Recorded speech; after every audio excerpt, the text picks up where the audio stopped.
Hello everyone and welcome back to my YouTube channel Code with Ria. So in today's lecture we would be starting with jump statements.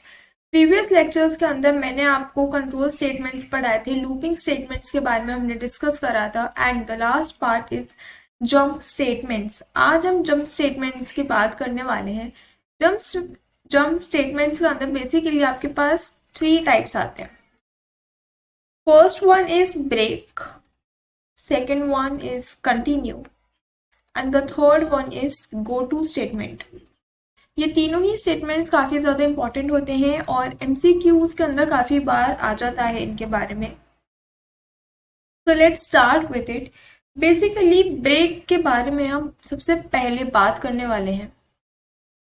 Break statements नाम से वैसे आपको कुछ ना कुछ तो समझ में आ ही रहा होगा. And let me just clarify. Okay, break का मतलब टूट जाना. ब्रेक का मतलब बीच में कुछ भी छोड़कर हम आगे बढ़ गए. सो बेसिकली इसका काम यही होता है. It is use to terminate a particular block of code. It is use to terminate a particular block of code.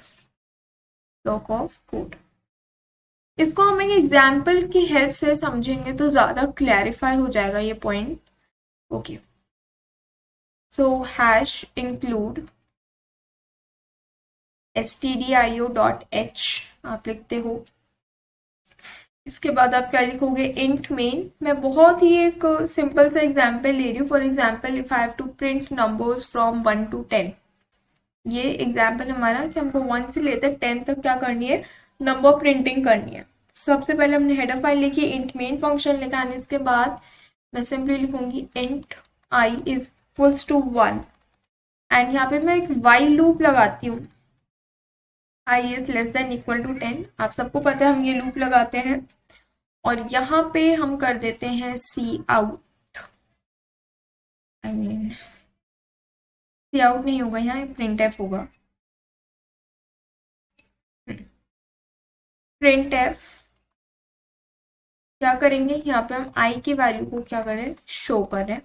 कुछ इस तरीके से हम कर रहे होंगे. एंड अब मैं एक कंडीशन लगाती हूँ यहाँ पे, that if I is equal 5 break. अभी ये क्या चल रहा है, अगर आपको समझ में नहीं आ रहा है इट्स ओके, मैं आपको समझा देती हूँ. यहाँ पे हम लिखते हैं रिटर्न 0 एंड यहाँ पे आपका प्रोग्राम सक्सेसफुली टर्मिनेट होता है. Now let me just explain this whole process to you. सबसे पहले हेडर फाइल लिखी, मेन फंक्शन लिखा, आई को इनिशियलाइज करा 1 से, कंडीशन चेक करी क्या आई 10 से लेस है या नहीं है, ये कंडीशन चेक करी. एंड देन यहाँ पे हमने सिंपली आई की वैल्यू क्या करी, प्रिंट करवा दी. अब यहाँ पे मैंने कंडीशन लगाई है कि इफ आई इज इक्वल 5, मतलब जैसे ही आई की वैल्यू 5 होती है वैसे ही क्या हो जाए, ब्रेक हो जाए. ब्रेक का मतलब सिंपल सा ये याद रखो कि टूट जाए. ये जो कोड है, ये जो लूप है, इनफैक्ट ये जो वाइल लूप का कोड ऑफ ब्लॉक है, ब्लॉक ऑफ कोड है, मैं इसके बाहर आ जाऊंगी जैसे ही ये कंडीशन क्या होती है, ट्रू होती है. क्योंकि यहाँ पे मैंने क्या लिख रखा है, ब्रेक. अब इसका मैं आपको यहाँ पे एक बार ड्राई रन समझा देती हूँ. एंड यहाँ पे हम लिख रहे होंगे आउटपुट, बेटर वे में समझ में आएगा आपको. आई से इनिशियलाइज करा, I is less than 10, 1 is less than 10, condition true. अंदर आए, आई की वैल्यू प्रिंट हुई 1. ठीक है, यहाँ पे कंडीशन चेक होगी क्या, कंडीशन चेक तो होगी लेकिन ट्रू नहीं होगी. आई की वैल्यू है 1, आई की value 1. Is 1 equal to 5, obviously not. तो हम ये वाले पर्टिकुलर लूप से बाहर आ जाते, लूप नहीं इनफैक्ट इस पर्टिकुलर स्टेटमेंट से हम बाहर आ जाते हैं. क्योंकि जब भी हम कोई भी कंट्रोल स्टेटमेंट यूज करते हैं, लूपिंग स्टेटमेंट यूज करते हैं, तो उसकी जो नेक्स्ट लाइन होती है वो उसी के साथ मानी जाती है. I have already told you about this. उसके बाद हमने लिखा आई प्लस प्लस, आई की वैल्यू 1 से बढ़ के कितनी हो गई, 2 हो गई. अगेन हम ऊपर गए, कंडीशन चेक हुई, यहाँ पे is 2 less than 10, condition true, 2 print हो जाएगा. कंडीशन चेक हुई, again false, 2 is not equal to 5. यहाँ पर आएंगे, 2 का इंक्रीमेंट हो जाएगा 3. वापस से ऊपर जाएंगे, कंडीशन चेक होगी, 3 <10, कंडीशन ट्रू, यहाँ पे 3 प्रिंट हो जाएगा आपके पास, हो जाएगा। देन अगेन यहाँ पे कंडीशन चेक होगी, इज 3 = 5, कंडीशन फॉल्स। तो अब वापस से क्या होगा, आई का इंक्रीमेंट हो जाएगा फ्रॉम 3 to 4, इंक्रीमेंट हुआ, ऊपर गए, कंडीशन चेक हुई, इज 4 <10, बिल्कुल सही है। तो यहाँ पे क्या होगा, आई की वैल्यू प्रिंट हो जाएगी, दैट इज 4। अब ध्यान से देखना, अब क्या हुआ, यहाँ पर है कंडीशन फॉल्स हो गई, क्यों, बिकॉज 4 not = 5, यहाँ पे ये ब्रेक स्टेटमेंट नहीं काम करा। एंड देन यहाँ पे हम आए आई प्लस प्लस, आई प्लस प्लस से 4 हो गया 5, अब आई इज इक्वल टू 5, यहाँ पे हमने कंडीशन चेक करी, इज 5 <10, कंडीशन इज ट्रू, हम अंदर आए और 5 हमने क्या करा, प्रिंट कर दिया। अब यहाँ पे अगेन कंडीशन चेक हुई, is 5 = 5, condition true, break statement इस बार रन करेगा, और जब ब्रेक स्टेटमेंट रन करा तो इसने क्या करा, यहाँ से डे तक, यहाँ तक के लूप को पूरा का पूरा टर्मिनेट कर दिया। टर्मिनेट करने से हम इस वाली लाइन पर आगे, दैट इज रिटर्न 0, और इसके आगे जो हमको प्रिंट करना था 6 7 8 9 10, वो एग्जीक्यूट नहीं हुआ, क्योंकि हमारा जो लूप है वो टूट गया, एंड ये क्या हो गया, सक्सेसफुली खत्म हो गया, रिटर्न 0 हो गया।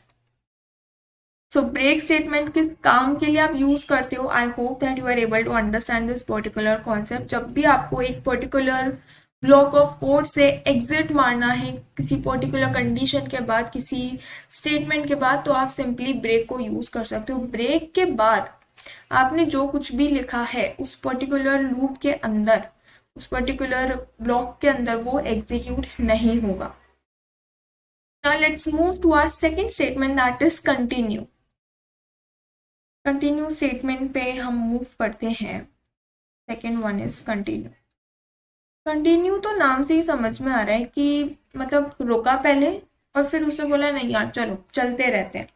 So continue basically stops the execution, stops the execution only for the particular condition and do not go further and repeats the code section again। अब इसका मतलब समझो क्या है, एग्जाम्पल से समझाती हूँ तो ज़्यादा बेटर वे में समझ में आ जाएगा। सबसे पहले हमने लिखा hash include, just a minute, hash include stdio.h, turbo से यूज कर रहे हो तो conio.h भी यूज करना है। देन हमने लिखा इंट मेन, एंड यहाँ पे मैंने इनिशियलाइज करा int I is equals to 0 कर सकते हो या फिर 1 भी कर सकते हो।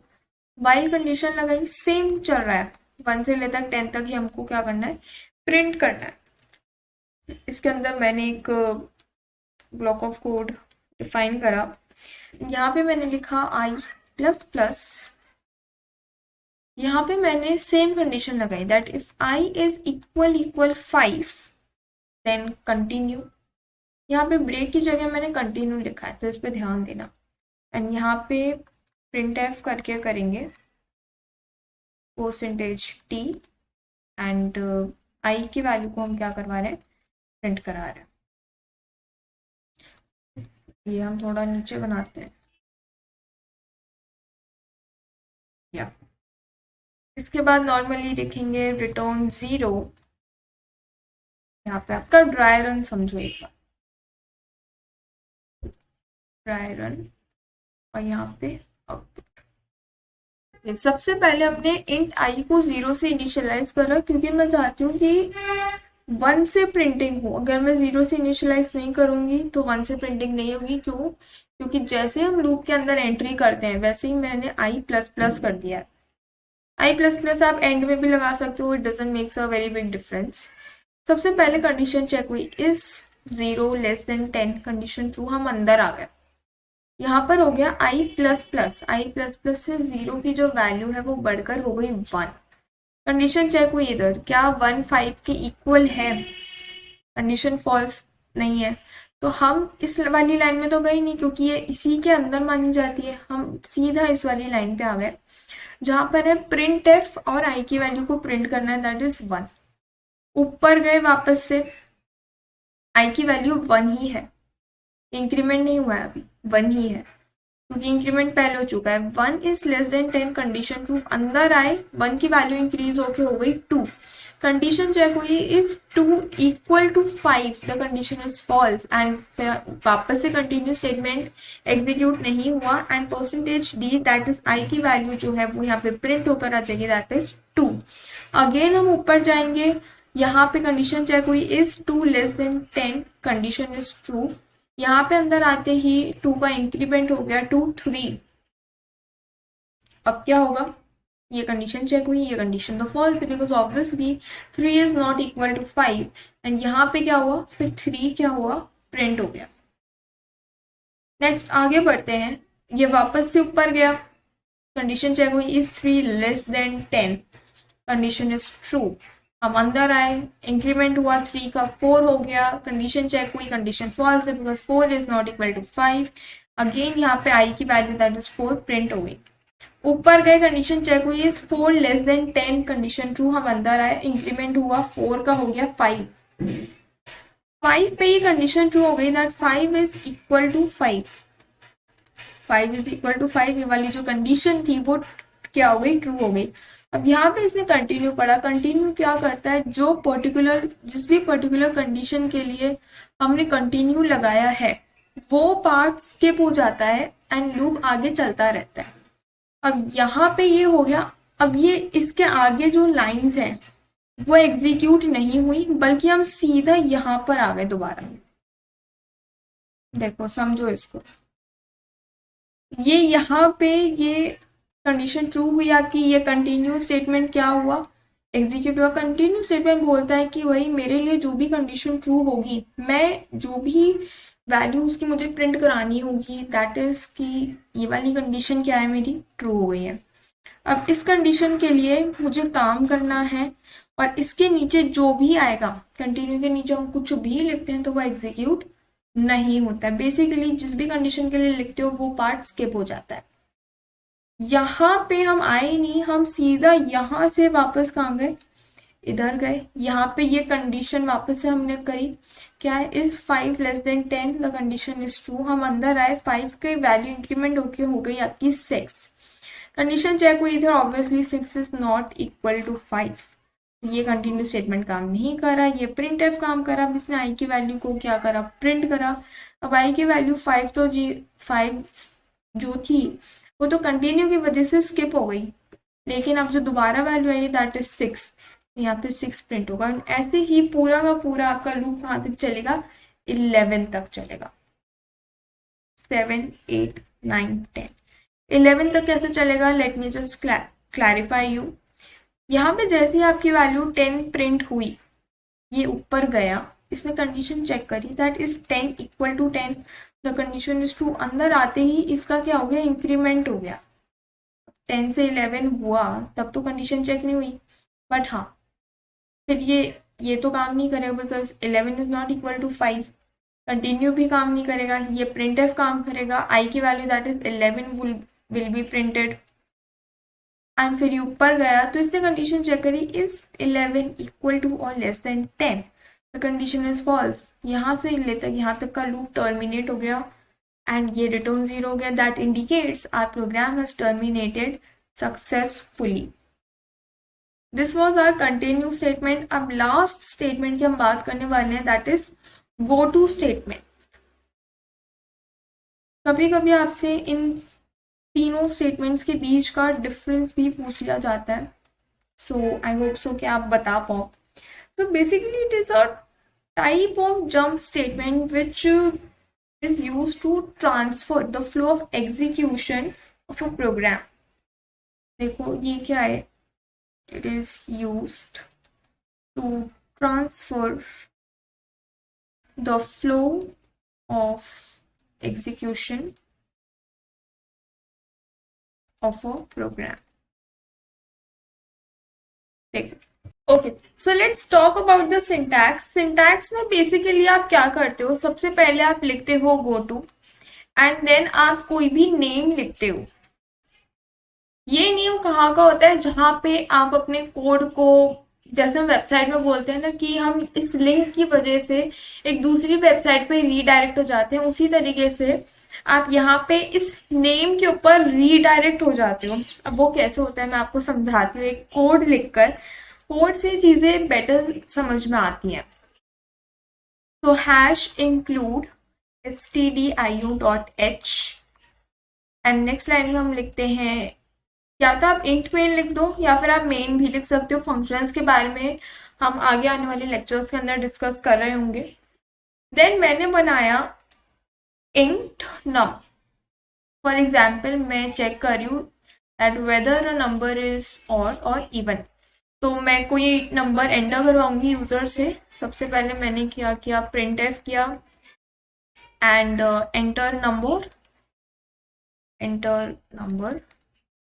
एंड स्कैनफ के अंदर हमने क्या करा, नंबर को एंटर करवा लिया, %d एड्रेस नाउ, ये हमने कर लिया। अब हमने एक कंडीशन लगाई। आपने ऑड इवन का अगर प्रोग्राम सॉल्व करा है तो आपको पता होगा कि जो भी नंबर होता है, अगर हमको उसको चेक करना होता है that whether the number is odd और इवन, तो सबसे पहले हम क्या करते हैं, उसे 2 से डिवाइड करते हैं। तो यार देखो, अब कोई भी अगर इवन नंबर होगा, फॉर एग्जाम्पल 10 है, मैंने अगर उसे 2 से डिवाइड करा तो उसका जो रिमाइंडर है वो हमेशा ही 0 आएगा, चाहे वो कितना ही बड़ा और नंबर क्यों ना हो। फॉर एग्जाम्पल अगर मैं कुछ इस तरीके का नंबर लिख दूं, अगर मैं इसको डिवाइड करूंगी 2 से, या फिर किसी 2 से 2 मैं इसलिए चूज कर रही हूँ because it is the smallest even number, मैं अगर उससे इसको डिवाइड करूंगी so the remainder comes out to be 0 only. तो यहाँ पे हम क्या करते हैं, नम को डिवाइड करते हैं 2 से, मॉड है एक्चुअली ये, एंड अगर रिजल्ट हमारा 0 के इक्वल आता है तो मैं क्या बोलूंगी, गो टू इवन। अभी समझते हैं, एल्स गो टू ऑड। इसका मतलब अभी मैं आपको समझाती हूँ। गो टू इवन का मतलब है कि जैसे ही ये कंडीशन ट्रू होगी, ये यहाँ पे चला जाएगा इवन। अब इवन नाम से हमको नीचे एक नेम लिखना है इवन, एंड इसके अंदर हमें वो मैसेज लिखना है जो हम प्रिंट कराना चाहते हैं, print F even number. And odd के लिए हम लिख सकते हैं print F odd number, odd number, कुछ इस तरीके से लिख सकते हो। एंड लास्ट में आप क्या लिखते हो, अपना रिटर्न 0 तो आप लिखते ही हो, एंड यहाँ पे आपका प्रोग्राम टर्मिनेट हो जाता है सक्सेसफुली। अब यार एक बात को देखो और अच्छे से समझो। सबसे पहले तो यहाँ तक आपको कोई डाउट आएगा नहीं मेरे हिसाब से, अगर आप अब तक मुझे फॉलो कर रहे हो। Okay, so number for example मैंने यूजर से एंटर करवाया 5 मैंने यूजर से एंटर करवाया। 5 को अगर मैं 2 का मॉड देती हूँ तो क्या मेरा रिमाइंडर 0 के इक्वल आएगा, नहीं आएगा, मेरा रिमाइंडर आएगा 1, विच इज ऑब्वियसली ये कंडीशन क्या हो जाती है, फॉल्स हो जाती है। तो हम कहाँ पे जाएंगे, एल्स पार्ट पर जाएंगे। एल्स पार्ट पे लिखा हुआ है गो टू ऑड। अब ये पूरे प्रोग्राम में सर्च करेगा भाई ये ऑड किधर लिखा है, ऑड इधर इधर लिखा है। इसके अंदर जो भी स्टेटमेंट्स होंगे, कुछ भी होगा, वो क्या हो जाएगा, प्रिंट हो जाएगा। यहाँ पे क्या लिखा है, ऑड नंबर, तो प्रिंट हो जाएगा odd number, return 0, program terminated successfully. अब यार देखो, मैंने ऑड नंबर को प्रिंट कराया तब तो इतनी कोई प्रॉब्लम आई नहीं, बट व्हाट इफ मैंने एक नंबर एंटर करा and that is 6 is an even number. 6 को अगर मैं 2 का मॉड देती हूँ तो मेरा रिमाइंडर 0 के इक्वल आएगा। इसने पढ़ा गो टू इवन, तो ये पूरे प्रोग्राम में सर्च करेगा भाई इवन किधर लिखा है, इवन यहाँ पे लिखा है, ठीक है मैं यहाँ पे आ जाता हूँ। इसने पढ़ा इवन नंबर इसने प्रिंट कर दिया, साथ में इसने ऑड नंबर भी प्रिंट कर दिया। क्यों, क्योंकि जब ये इवन पे आया तो इसके नीचे कुछ भी होगा ये सब कुछ प्रिंट कर देगा। अब यार ये तो कोई प्रॉब्लम का सोल्यूशन हुआ नहीं। तो इसके लिए हम क्या कर सकते हैं, हम यहाँ पे लिख सकते हैं रिटर्न 0। रिटर्न 0 का मतलब क्या होता है, रिटर्न 0 का मतलब होता है प्रोग्राम एंडेड सक्सेसफुली। इसका मतलब जैसे ही लाइन रीड होगी उसके नेक्स्ट वाली लाइन रीड होगी रिटर्न 0, मतलब प्रोग्राम खत्म हो गया यहीं पे।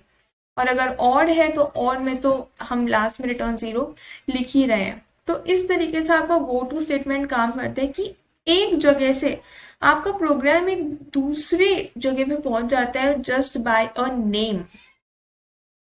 तो ये था हमारे 3 जंप स्टेटमेंट जो कि आज हमने डिस्कस करे, break statement, continue statement and go to statement. आपको इन तीनों के बीच में डिफरेंस क्लियर होना चाहिए।